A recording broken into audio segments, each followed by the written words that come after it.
Good to have you join us in the world of sports. Sports update is here. I'm Adeni G. Shafe. We look at those events trending in the world of sport. But right now, as we speak, right now, Galatasaray actually leading against the team they are facing there. Well, 2-1 it says, but we'll still be giving you updates concerning that game in the UEFA Europa League stage that is ongoing over there in Europe. But right now, quickly, we look at the first story that we have for you this evening. Talking about badminton, where Team Nigeria, the likes of Okpeyori and also Ikechukwu are battle ready. Looking at the first story there, badminton, Okpeyori, Ikechukwu ready for 2025 All-African Senior Championship that will be coming up in Douala, Cameroon. Both of them are battle ready to see how they will do well in this competition because they have actually put in their focus there. According to Ikechukwu and Anolu Okpeyori, they are trying their best to see how they can at least scoop this tournament. Both of them are champions in their own right, and as it is, we are hoping that they will also make us proud. Okpeyori has been one of the best when it comes to badminton in Africa, and also Ikechukwu too has been a top player when it comes to the sport of badminton. So they deserve the nod ahead of this competition that will be coming up from February 10 to 16 in Cameroon, precisely in Douala, where all the best of the best in Africa badminton players will be gathering there to showcase their badminton talent.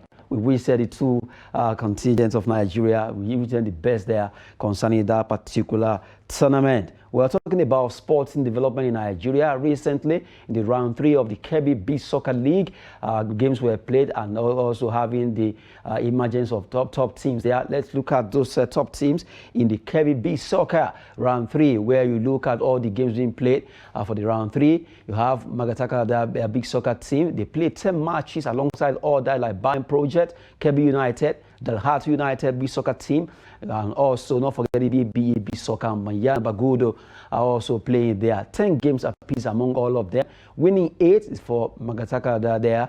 They have actually won 8 out of the games. They played 10. They lost only 2, gathering scoring 57 goals, and against them they had 23, and they were able to at least have a good run of 34, having 24 points to top the group, the league in round 3. That's a good one for them. 4 teams qualifying for the way it is right for the Super 4 alongside BAM Project, Kebbi United, Dalhatu United B Soccer with 21 points between Kebbi and BAM, while Dalhatu have 16 points. So the 4 teams will be slugging it out to see who wins the round 4 for the Super 4, where they will have to at least fight hard for this particular season. Kebbi United, that we know as the best right now, I don't find it easy actually standing tall there behind BAM and also Magataka in the Kebbi B Soccer League that took place over there in Kebbi. Away from that story, we have another one that has to do with CHAN 2025. Recently concluded, talking about the draw for CHAN.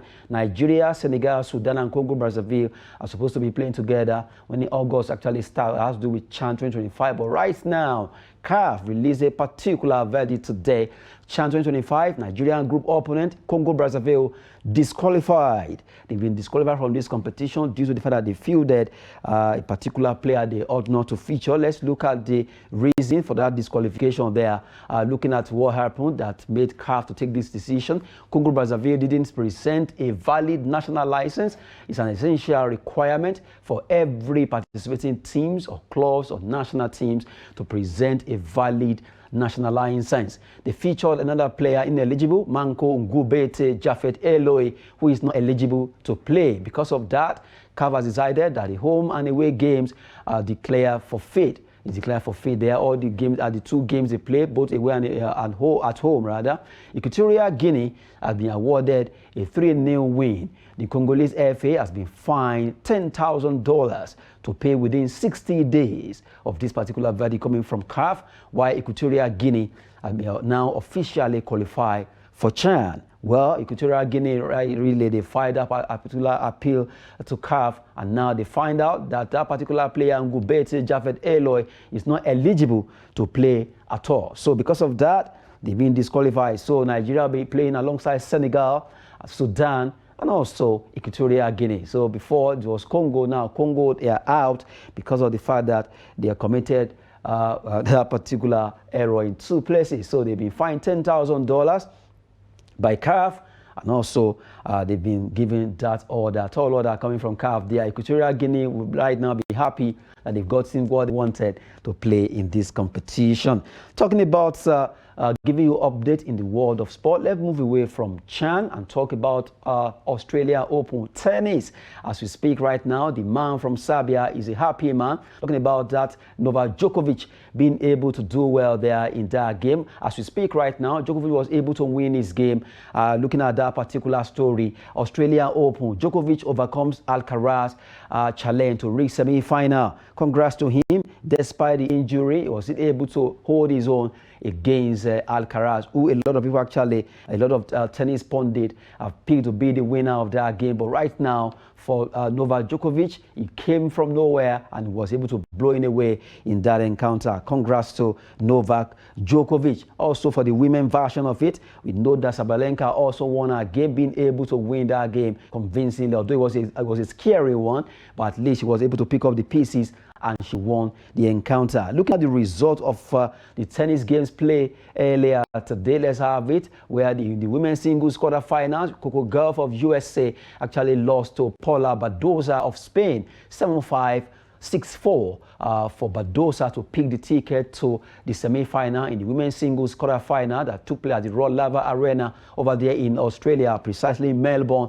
And you have in the men's singles also quarter-final, Tommy Paul against Alexander Zverev. Zverev was able to win that game 7-6, 7-6. Actually lost the third set 6-2 and then had 6-1 to qualify for the semi-final of the men's singles. Well, looking at the other results, also at the women's singles quarter-final, Aryna Sabalenka that I mentioned earlier defeated Anastasia Pavlyuchenkova 6-2. 2-6, 6-3 for her to qualify. It was a scary one in the second set, but she was able to pick up the pieces and she did well, winning that game 6-2, 6-3, 2-6 to at least qualify for the semi-final of the women's singles over there in Melbourne. In the men's singles quarter-final, we have Novak Djokovic defeating Carlos Alcaraz, the young man who has really grown to become a world star. 6-4, 6-4, 6-3, 6-4. It ended in favor of Novak Djokovic, winning at least 3 sets out of the 4 in that particular encounter there. So Novak Djokovic right now is back to the semi-final. Can he do it to the final?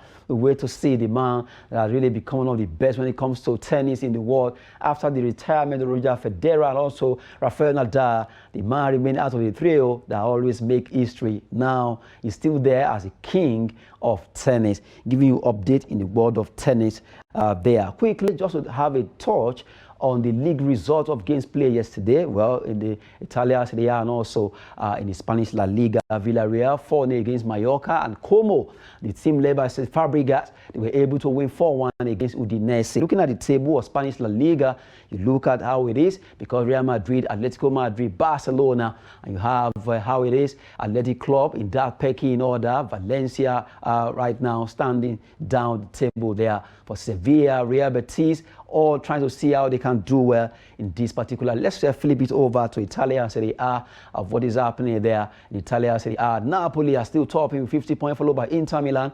Atalanta are told on the low with 43 points after they have goal difference of 22. Lazio standing fourth, and the old lady Juventus are standing fifth there. Fiorentina, Bologna in that particular pecking order there. You look at AS Roma, AC Milan standing 8 and 9 on the low, while Udinese. Our own goalkeeper, Okoye's team, standing 10th on the log there. Torino, Genoa, and Como, the team that won in that game 4-1, led by Fabregas, they are standing 13th on the log. Cagliari, Empoli, Parma, Lecce, Verona, and you look at all the teams, even Monza standing at the bottom of the table with 13 points from all the games played so far in the Italia Serie A. Well, looking at the update in the world of sport, quickly we'll move away from there and let's look at the UEFA Champions League for tonight. We know that teams are about ready to see what they'll be doing and checking what is happening concerning the Europa League over there that is taking place over there in Europe. Well, right now, Galatasaray are actually leading the pack with 3 goals. They've scored. Victor Osimhen has been able to score that particular game there. Talking about Europa League, UEFA Europa League, where we have that particular game between Galatasaray and the team they are facing, that Dynamo Kiev.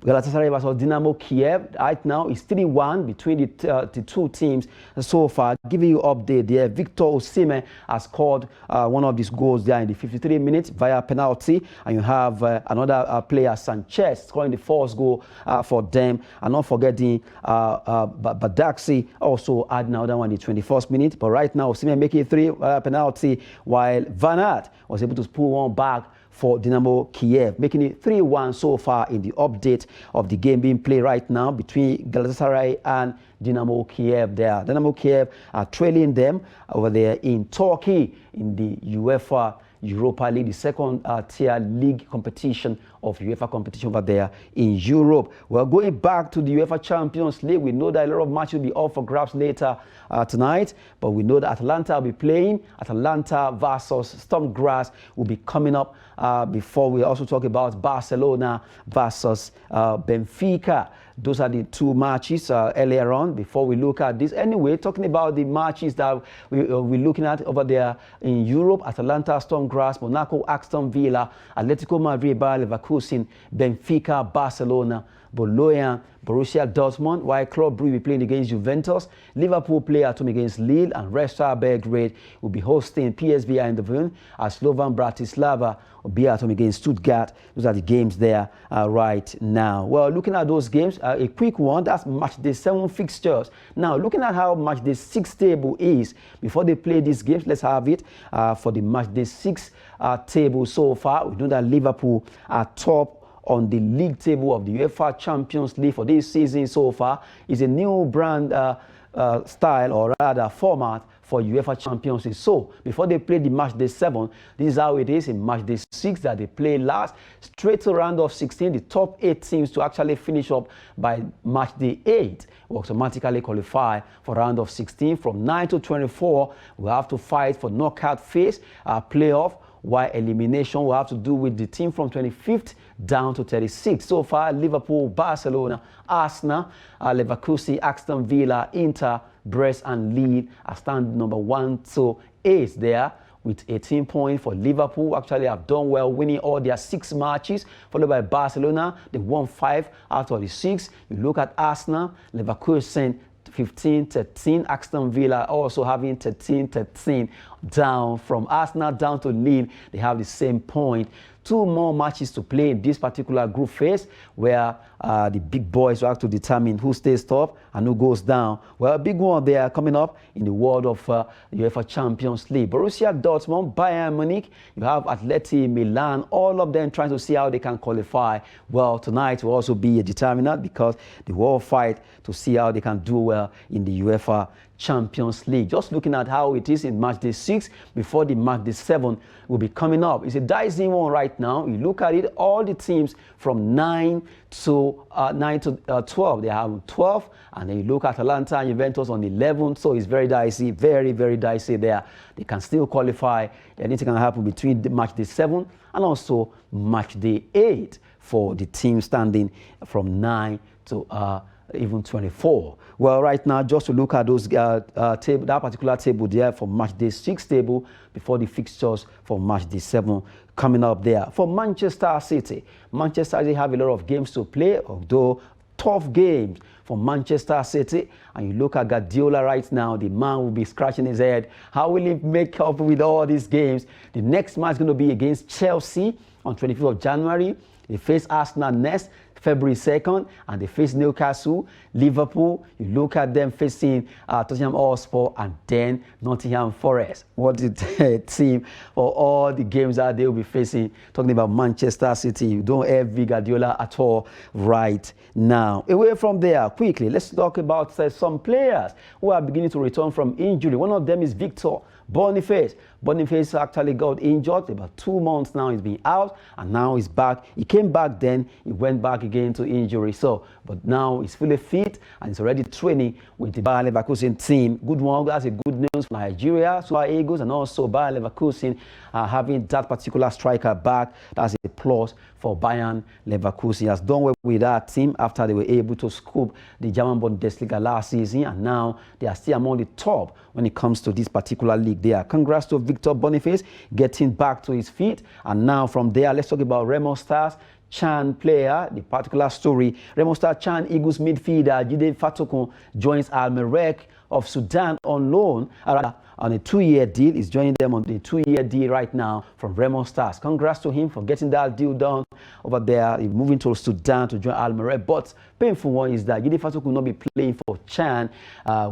Hopefully, maybe you can still have that chance to play for the fact that he's still in Africa. We wait to see, maybe we'll have that chance, but I'm sure Chan Eagles actually are the people that actually players apply their trade in the local league in Nigeria. Let's watch what Fatokun will be doing with Merrikh of Sudan. From Merrikh story, we talk about another player, this time around Joel Okoro. Joel Okoro joins Atlant FC from Nasarawa United Football Club. Joel Okoro will be with them the rest of the season, and now he has moved away from Nasarawa Solid Miners to join Atlant FC, where he will be showcasing his football artistry in that particular order. Still talking about some transfer, Ikorodu City Academy, they want to be featuring at the Nationwide League One, rather talking about NLO. Now they have to sign a new coach in the person of Washington Ego. Washington Ego has been appointed as the head coach of Ikorodu City Academy. Ikorodu City, they have their own team playing the MPFL,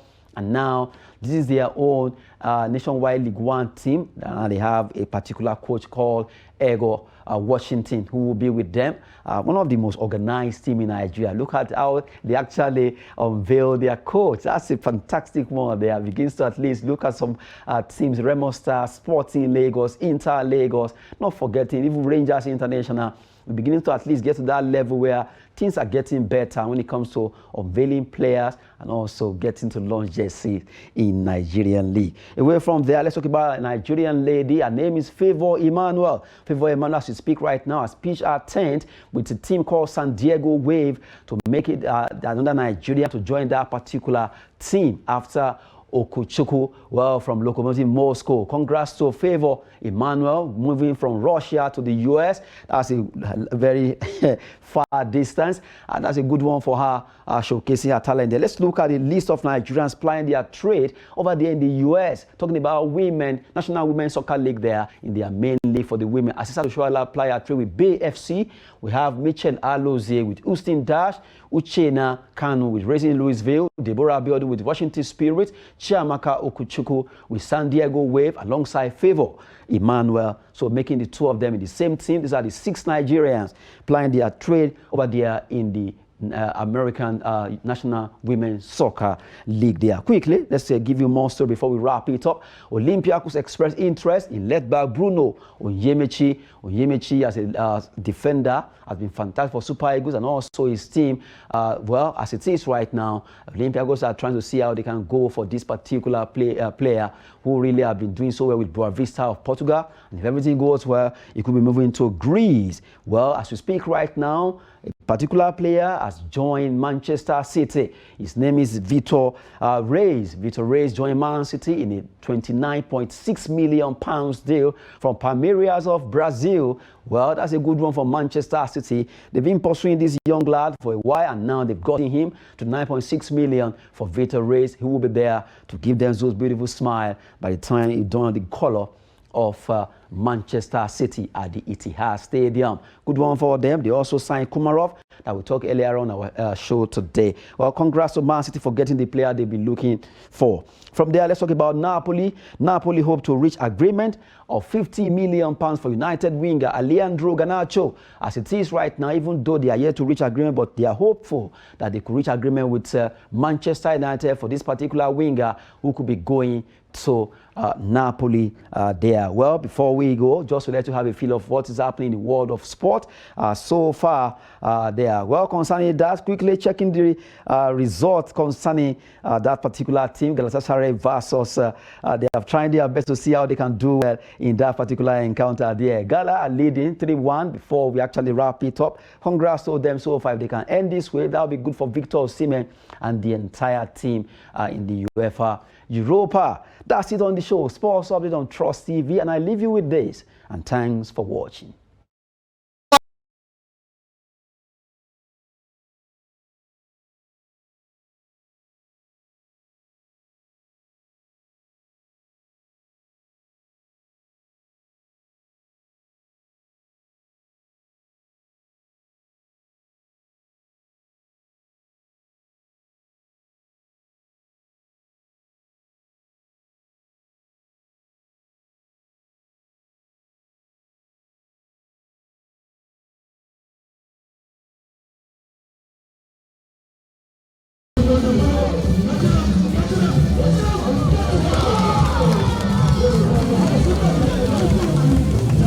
Gentlemen,